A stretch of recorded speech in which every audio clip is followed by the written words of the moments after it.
आप सभी का जनमानस शेखावाटी में स्वागत है। ईरान ने चीन का पेस्टिसाइड ठुकराया, भारत ने भेजा 25,000 लीटर।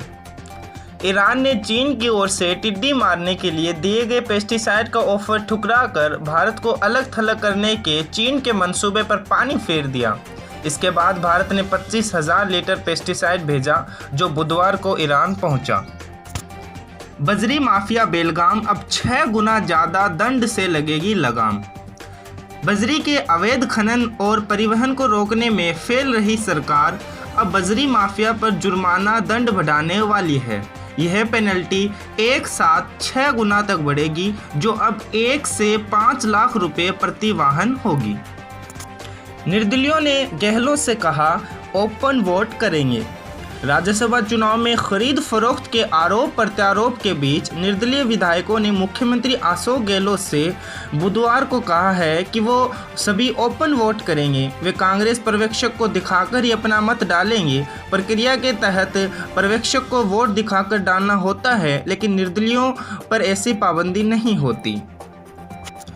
अंतिम राहत पैकेज की घोषणा सितंबर में संभव। भारतीय रिजर्व बैंक के निदेशक एस गुरुमूर्ति ने कहा कि केंद्र सरकार कोविड-19 संकट के बाद सितंबर में अंतिम राहत पैकेज की घोषणा कर सकती है। चीन ने पहली बार गलवान पर दावा ठोका, चुशूल में सेना भेजी। गलवान घाटी में सैनिकों के बीच हुई खूनी संघर्ष के बाद भी चीन अपनी हरकतों से बाज नहीं आ रहा। 2 कदम आगे और 1 कदम पीछे की अपनी पुरानी नीति पर चलते हुए चीन ने न केवल पहली बार पूरी गलवान घाटी पर अपनी संप्रभुता का दावा ठोक दिया, बल्कि लद्दाख के ही चुशूल इलाके में सैन्य जमावड़ा शुरू कर दिया। मोदी बोले, व्यर्थ नहीं जाएगा बलिदान, सेना को भी खुली छूट। पूर्वी लद्दाख की गलवान घाटी में वास्तविक नियंत्रण रेखा पर चीनी सैनिकों के साथ हुई हिंसक झड़प में जान गंवाने वाले 20 जवानों को लेकर प्रधानमंत्री नरेंद्र मोदी ने बुधवार को कहा कि उनकी शहादत बेकार नहीं जाएगी। बिहार में सलमान खान, एकता कपूर सहित 8 पर केस दर्ज। अभिनेता सुशांत सिंह राजपूत की मौत के बाद बॉलीवुड में नेपोटिज्म और बाहरी लोगों को कास्ट न करने पर बहस छिड़ी हुई है।